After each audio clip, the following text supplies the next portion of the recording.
ତା ପଛରେ କାରଣ ବି ଅଛି। କାରଣ ହଉଛି ଏଇଟା ଯେ ଦେବଗୁରୁ ବୃହସ୍ପତି ସେ ଏବେ କମ୍ବଷ୍ଟ ହେଇଯାଇଛନ୍ତି, ମାନେ ଅତିଚାରିତ ଅଛନ୍ତି। ଏପଟେ ସୂର୍ଯ୍ୟଙ୍କର ପ୍ରଖର ମାନେ ପ୍ରତାପରେ ସେ ଏବେ ଅସ୍ତ ହେଇଯାଇଛନ୍ତି। ତ ଅସ୍ତ ଆହୁରି ମାସେ ଖଣ୍ଡେ ରହିବ। ତା ବାଦେ ମଙ୍ଗଳ ଆଉ କେତୁ ସିଂହ ରାଶିରେ ଅଛନ୍ତି। ତ ସେ ଦୃଷ୍ଟିରୁ ମଙ୍ଗଳ ବୋଲେ କିଛି ବି ଗୋଟେ ଧର୍ମ ଅନୁଷ୍ଠାନରେ କେତୁ ମାନେ ରକ୍ତାନ୍ତ ହବ, ବା କିଛି ମୃତ ହାତର ସମୟ ହବ, ଦଳା ଚକଟା ହବ। ଏଟା ଜୁଲାଇ 28 ପର୍ଯ୍ୟନ୍ତ ଲାଗି ରହିବ। ଜୁନ 7ରୁ ମଙ୍ଗଳ କେତୁ ଗୋଟେ ଜାଗାରେ ଅଛନ୍ତି। ମୁଁ ଆଗରୁ ବି କହିଥିଲି, ମେ ଏଣ୍ଡରେ କହିଥିଲି ଯେ ଯୁଦ୍ଧ ହେବାର ସମ୍ଭାବନା ଅଛି। ତୃତୀୟ ବିଶ୍ୱଯୁଦ୍ଧ ଭଳିଆ କଣ୍ଡିସନ ବି ହବ। ଇସ୍ରାଏଲ ଆଉ ଇରାନ ଉପରେ ଯୋଉ ଆଟାକ ହଉଛି ସେଟା ବି ହବ। ଆଗରୁ କହିଥିଲି ଯୋଉଟା କି ଆମର ରଷିଆ ଆଉ ୟୁକ୍ରେନ ଟା ବି ହବ। ସବୁ ଜାଗା ଚାଲିଛି। ଆଉ ଧର୍ମ ଅନୁଷ୍ଠାନରେ ବି ଧର୍ମ ନାଁରେ ରିଲିଜିୟସ ଆକ୍ଟିଭିଟିରେ ବି ଘଟଣା ଘଟିବ, ଯୋଉଟା କି 2 ଦିନ ପୂର୍ବରୁ ଘଟିଛି। ତ ଏବଂ ବାହୁଡା ଯାତ୍ରା ବି ଅଛି। ଏଥିପାଇଁ ବି ସରକାର ସତର୍କତା ଅବଲମ୍ବନ କରିବାକୁ ପଡିବ। କାହିଁକି ନା ଜୁଲାଇ 28 ପୂର୍ବରୁ ଯାହାବି କିଛି ଇନସିଡେଣ୍ଟ ହବ, ଏଇ ପ୍ରକାର ଘଟଣାକୁ ଏଡେଇ ହେଇପାରିବ ନାହିଁ।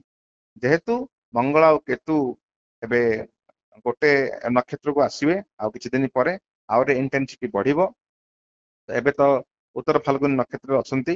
ତ ସେଇ ଦୃଷ୍ଟିରୁ କିଛି ନା କିଛି ଏବେ ବଞ୍ଚିବେ, କିନ୍ତୁ ଆଗକୁ ଆହୁରି ଅସୁବିଧା ବି ସମ୍ମୁଖୀନ ହେବାର ଅଛି। କଣ ପଦକ୍ଷେପ କିଛି କଲେ ୟାର କିଛି ସୁଫଳ ମିଳିବ କି? ଦେଖନ୍ତୁ, ମୁଁ କହୁଛି ନା ବାହୁଡା ବେଳକୁ ବି ଅଘଟଣ ଘଟିବାର ସମ୍ଭାବନା ଅଛି। ଏଥିପାଇଁ ମଙ୍ଗଳକୁ ଆପଣଙ୍କୁ ମଙ୍ଗଳ ଯୋଉ ଅଛନ୍ତି, ମଙ୍ଗଳ ମାନେ ସେନାପତି, ମଙ୍ଗଳ ମାନେ ପୁଲିସ, ଏମାନଙ୍କୁ ଅଧିକ ସତର୍କତା ଅବଲମ୍ବନ କରିବାକୁ ପଡିବ, ଅଧିକ ଦାୟିତ୍ୱ ଦେବାର ଅଛି। ବୁଝିଲେ ନା? ତ ସେଇ ଦୃଷ୍ଟିରୁ ପୁଲିସ ମାନଙ୍କୁ ବା ଆମର ଯୋଉ ଆର୍ମି ହେଇଗଲା, ଡିଫେନ୍ସ ହେଇଗଲା, ବା ଯୋଉମାନେ ଅଛନ୍ତି ହୋମଗାର୍ଡ ଠୁ ଆରମ୍ଭ କରିକିରି ଯୋଉ ମାନେ ଯୋଉମାନେ ଏଇ ଫିଲ୍ଡରେ ଅଛନ୍ତି, ଯୋଉମାନେ ପୁଲିସ କିମ୍ବା ପଦାତିକ ବାହିନୀ ଏଇ ଫିଲ୍ଡରେ ଅଛନ୍ତି, ତାଙ୍କୁ ଅଧିକ ମାନେ ସତର୍କତା ଅବଲମ୍ବନ କରିବାକୁ ପଡିବ। ଆଉ ଏଟଲିଷ୍ଟ ଯେହେତୁ କେତୁ ଅଛି ଆଉ ମଙ୍ଗଳ ଅଛି, ଏଇଟା ପାଇଁ ରକ୍ତାନ୍ତ ହେବାର ସମ୍ଭାବନା ବି ଅଛି। କିଛି ଟ୍ରେନ ଆକ୍ସିଡେଣ୍ଟ ହେବାର ସମ୍ଭାବନା ବି ଅଛି ଏଇ ମାସରେ, ମାନେ ଜୁଲାଇ, ଅପକମିଂ ଜୁଲାଇରେ। ତ ସେ ଦୃଷ୍ଟିରୁ ମୁଁ ଭାବୁଛି ମେଣ୍ଟେନାନ୍ସ ପ୍ରତି ଧ୍ୟାନ ଦେବାକୁ ପଡିବ। ମାନେ ଯେମିତି ଟ୍ରେନ ହଉ, ଏରୋପ୍ଲେନ ହଉ, ଏରୋପ୍ଲେନ ଗୋଟେ ଘଟଣା ଘଟିଥିଲା କିଛି ଦିନ ପୂର୍ବରୁ। ତ ସେଇ ପ୍ରତି ମେଣ୍ଟେନାନ୍ସ ପ୍ରତି ଅଧିକ ଧ୍ୟାନ ଦେବାକୁ ପଡିବ। ଅପରେସନ ଆଣ୍ଡ ମେଣ୍ଟେନାନ୍ସ ପ୍ରତି ଧ୍ୟାନ ଦେବାକୁ ପଡିବ। ଏବଂ ଏବେ କିଛି ଯାତ୍ରା ଗୁଡାକୁ ଯେତେ ଲୋକ କମ ସେତେ ହେଲେ ଭଲ ହବ। ଡିଭୋଟି ଯେତେ ଅଛନ୍ତି, ଭକ୍ତ ମାନଙ୍କୁ ଅନୁରୋଧ କରନ୍ତୁ ଗହଳି ନ କରିବା ପାଇଁ। ଭକ୍ତମାନଙ୍କୁ ଅନୁରୋଧ କରିବାକୁ ପଡିବ, ଆଟଲିଷ୍ଟ ଏବେ କିଛି କମ କରାଯାଉ। ଏତେ ଯୋଉ ଟୁରିଷ୍ଟ ଆସୁଛନ୍ତି, ଫ୍ଲୋ ଟାକୁ କମ କରାଯାଉ। କାହିଁକି ନା ଏବେ ଏଇଟା ହେବାର ନିଶ୍ଚିତ ହିଁ ହବ। ସେ ଦୃଷ୍ଟିରୁ ମୁଁ କହୁଛି ଯେ ପୁଲିସ ମାନଙ୍କୁ ଅଧିକ ସତର୍କତା ଅବଲମ୍ବନ କରିବାକୁ ପଡିବ। ପୁଲିସ ଫୋର୍ସକୁ ବଢେଇବାକୁ ପଡିବ। ତାଙ୍କର ଯୋଉ ଜିମ୍ମେଦାରି ଅଛି ତାଙ୍କୁ ଟିକେ ବଢେଇବାକୁ ପଡିବ। କାହିଁକି ନା ମଙ୍ଗଳର ଏବେ ବହୁତ ବଡ ଭୂମିକା ରହିଛି। ତ ମଙ୍ଗଳ ମାନେ ସେନାପତି, ସେନାପତି ମାନେ ପୁଲିସ ହଉ, ଆର୍ମି ହଉ, ଡିଫେନ୍ସ ହଉ, ଏଇ ଯୋଉ ହୋମଗାର୍ଡ ଠୁ ଆରମ୍ଭ କରିକିରି ଏସପି ପର୍ଯ୍ୟନ୍ତ ସବୁ ମଙ୍ଗଳରେ ହିଁ ଯିବେ।